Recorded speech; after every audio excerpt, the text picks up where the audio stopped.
44 Bismuth.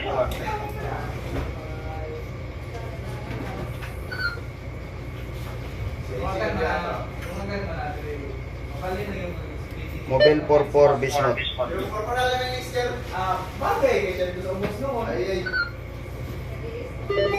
Good morning, Bismuth. Wala tayo pa rin po. Wala tayo po tulon. Sige ang gamit na tulon, sir.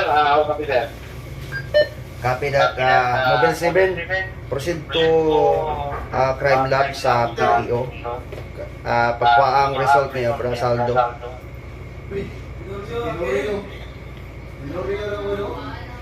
Sir, ito rin po ang mobile saving lang din. Ikuha ko man sa motor po, sir. Ako, kadulong pa ko din.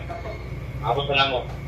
After that, paalam dito inang result sa kang Master Sibilia. Sige po. Yes, sir.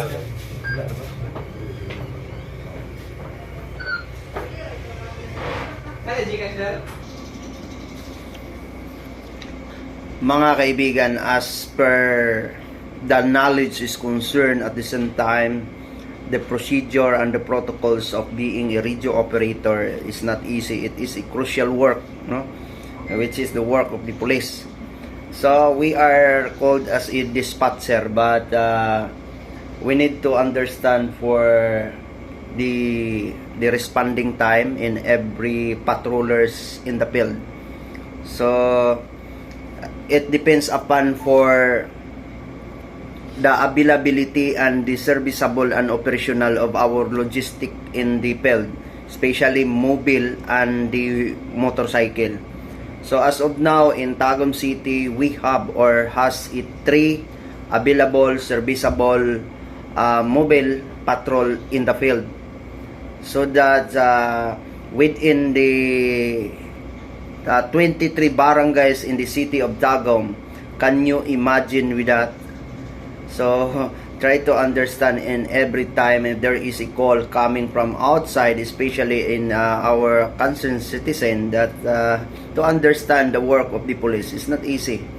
So we are not the owner of the police at the same time, na kung saan kung pwede natin tawagan diretso agad nasa bahay mo na.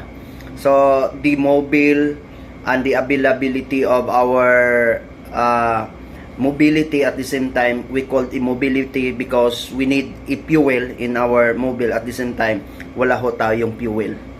So at the same time, we need to understand that that situations, kailangan lang po natin dito matiyatsaga ho tayo to understand, no, sa mga tawag po ninyo. But wag ninyong babastusin po ang hanay ng ating pulisya po sa buong Pilipinas, because kami po lahat dito they are mandated by the Philippine Constitution po.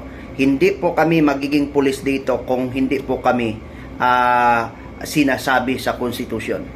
All the police and the military of this nation are mandated by the Philippine Constitution.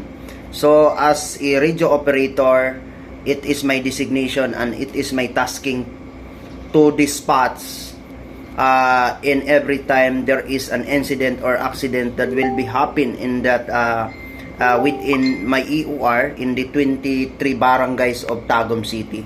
So ganun ho ang mangyayari, kasi minsan ho hindi po makakaintindi po yung publiko ho natin. Acceptable naman namin, lahat ay accept and we accept for the public fabricated allegations, no, in the social media criticism. So try to understand first, kung lahat ba niyan ay hindi ba nagtratrabaho. Hindi po kami mga robot dito. At the same time, hindi po kami nagtratrabaho dito sa iisang tao lamang po.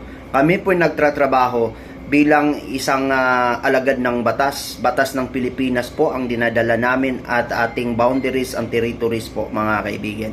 Yan po ang ipaparating ko sa inyo, sapagkat marami na hong mga taong tumatawag dito sa akin. It's almost in 1 hour aabot po ng 58 to 60 call, na yung iba naman ay walang kabuluhan, no, nakabuhi lang ang iro, manawag na og pulis. So it is not the duties and responsibility in the first place. But we need to understand, lahat po kayo ay inaaruga namin sapagkat kayo po ang aming strength, kayo po ang aming the source of power kung bakit kami nagsiservisyo sa bayan na ito. Sana po ay wag ninyong aabusuhin po ang aming pagsiservisyo sa bayan na ito.